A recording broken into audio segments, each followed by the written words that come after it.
So here we have the coach of the national team of Czech Republic, Ginzburg, and some non-basketball interview about the subject that is quite known for him. So coach, living for many years now abroad, how different is to follow and watch the ongoing conflict of your country with Hamas or the other Palestinian organizations?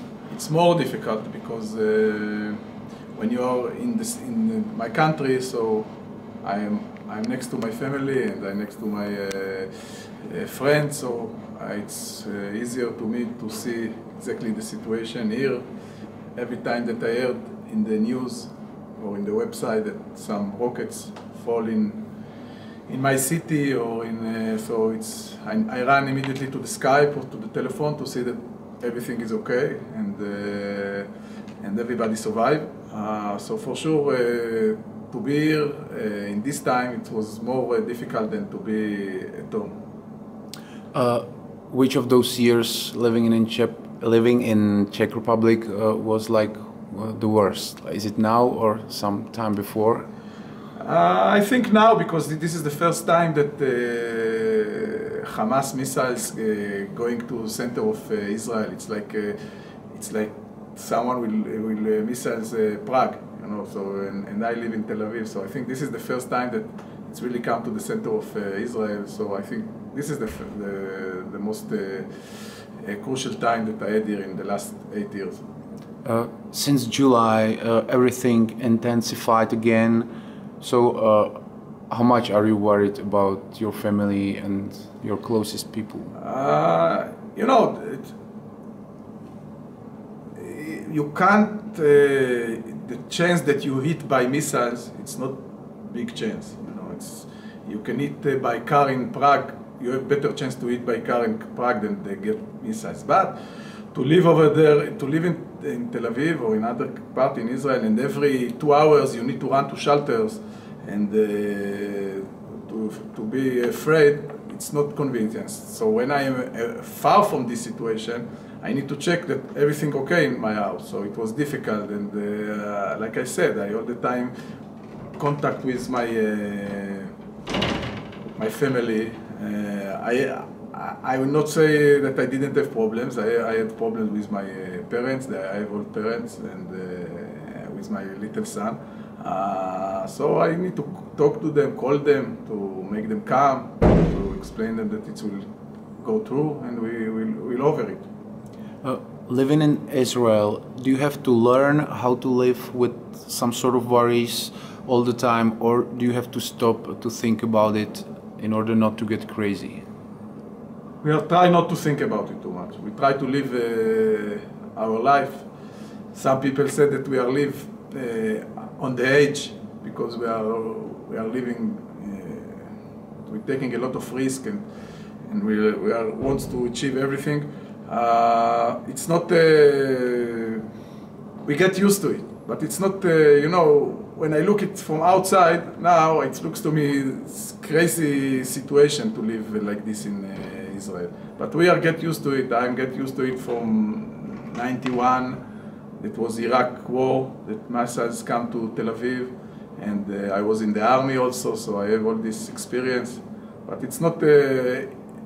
We try not to think about it, but deep in our head, it's over there. You were a kid actually when all those crucial wars happened at the end of '60s and at the beginning of '70s, Olympics in Munich and so on, so on.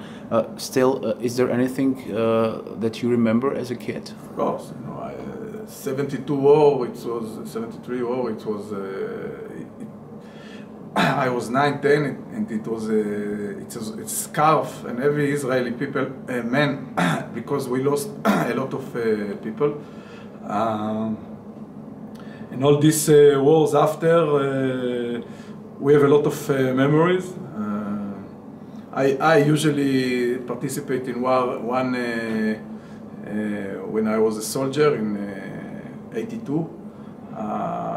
So a lot of memories, you know. What is your scariest from the childhood? I think the first in '73 that the Syrian and the Egypt crossed the borders, and we got rumors that they are very close to the center of Israel. It was a memory. Second one was when I was 6 years old, in 67 years old, in 1967, and we go to the shelters because it's 6th World Day.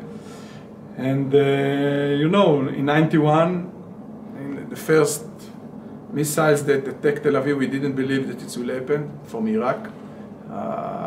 So this is memories. Sometimes, most of them are bad. Sure.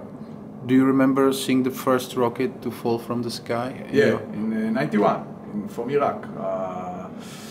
And I was 28, something like this. And I was outside at night. I was sitting with my friend, and we didn't believe that some rocket will come. And suddenly, rocket will come. And you know, after 1-2 weeks that we get used to it, we start watching how it comes, the rocket, and we wait and look at it in the sky, how it's come, and how our Patriot try to catch it in the air. It looks like Star Wars. It was nice. Yeah, I can't imagine, but I trust you. Did your family lose someone because of all these wars? I mean, I know it's a sensitive question, but if you don't mind to speak.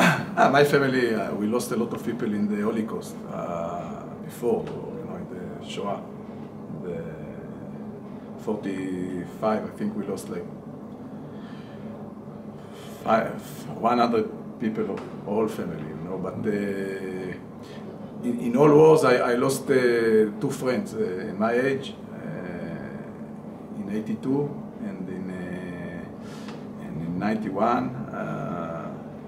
But you know, it's not easy. But it was 2 friends of mine, not the best friend, but 2 friends. But you know, we continue to live. We visit their family all the time. How far or close to the Gaza Strip or the other dangerous places actually you live in Israel? I tell you, I make it to like in Czech Republic. All years, the last 14 years, it's like from Bratislava, they fired missiles on Brno. And I live in Prague. Okay, so it's like 2 hours from, even 1 hour from Tel Aviv to south of Israel. So 14 years, the missiles only the south of Israel. But in the last, now from July, they're hitting like not only Brno, they're hitting also Prague. You know, so it's like it's not 2 hours drive; it's like 1 hour drive, 1.5. Like, can you really live with it? We don't have a country. This is our country. People get used to it, you know. I think this is make our country strong. Because during the days, we are like every country, you know, with good, with bad things. But when situation like this come, we become very together and protect each other. And this is what is strong in this country. Yeah. Now we hear on the radio or watch the news and see how dangerous it is when the rockets, or we are told that it is dangerous when the rockets are sent from both sides. But I heard that you already got sort of resistance and you are not really worried, too much worried about it, as you probably already said. You know, it's deep in our head. We are worried, you know. We have children, we have families, parents, but we get used to it. We try to live our life normal as we can. Most of the time it's okay, but there's sometimes that it's show and it's difficult. But during most of the year, we are not thinking about this. We don't want to think about this. We want to live our life. But when it's happened, you know, you need to survive. I even heard that sometimes that when they say that the missiles are approaching, so that you go on the top of your house and you are watching how they are hit. We again, last 3-4 years we have the Iron Dome. It's a system that meet the missiles in the air. So we are less afraid, and a lot of people, when the siren is going on, they are not going to the shelter. They're going outside to see how the Iron Dome catch the missiles. You know, some people can think that it's crazy, but we also improve our humor about this. We are taking a lot of time with humor because we know that if we will cry and we'll be afraid all the time, and this is not good for us, not good for our kids, and not good for our country. So we take it with a lot of time in proportion. I suppose you had to serve in the army, right? And it was for usual 3 years, while women go for 2. Is it correct? Was it tough or even dangerous sometimes? I mean, the service. I was 1 year in calling it like in the front line. Only 1 year from 3. When I serve, it's not easy.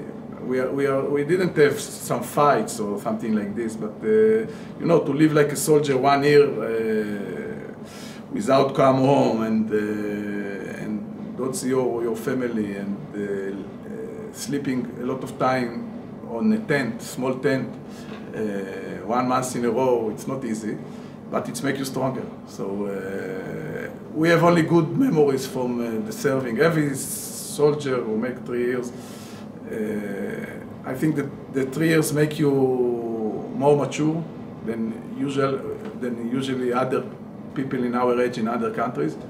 Suddenly from 18 you become not a student, you become a soldier.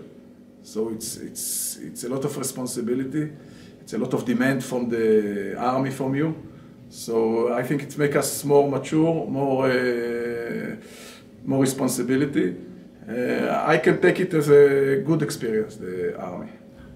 Speaking about the front line, what does it mean, or where were you located exactly? No, again, front line. It's not that we didn't have war in those times. Okay, when I was, but the front line, it means that first of all, I graduate as a fighter. It looks like it's like fighter, and if we have problem, I need to be over there. But most of the time it was quiet time, so I didn't need to do nothing. But in case something happened, so you got to be ready. Of course, yes. What all this experience, or how all this experience helped you? I mean, in terms of basketball life. You know, after that I come back to be a basketball player, so I take it everything in proportion, and I understand that they have worse job than basketball player in the world. To be a soldier, it's much difficult to basketball player. So if I'm as a player and now as a coach, the players crying about 2 hours practice, I will send them 2 hours to the field. They will understand what is tough. So I think it's give me proportion and give me to understand that I must continue to do the things that I like. I also have read now that after the normal 3-year service, that until you're 40 years old, you have to go every year for some weeks into the service. So did you have to as well, or how did this change? But because I'm a sports talent, so I have some. I was connecting more to the sports of the army, basketball of the army, not that I need to go to serve. So I serve every year 1 month, but not as a fighter or something. Mm-hmm. And until what age? Until 40? Usually it's until 45, but sometimes you can finish earlier. Uh-huh. Your army has something like 175,000 of active soldiers and 500,000 of reserves. If any conflict or happened, if some conflict grew out of proportions, could you be even today called to the army? Nah, I don't. If they call me, I think we are in big trouble. Because I'm not not so young anymore, and if they call me, I think the Syrian is on the border, so it will be too late. Sure. And last thing, so you don't have to leave any notice now to your army authorities that you left the country for whatsoever reason? No. So it's okay now? It's okay now. Thanks very much. Okay, thank you.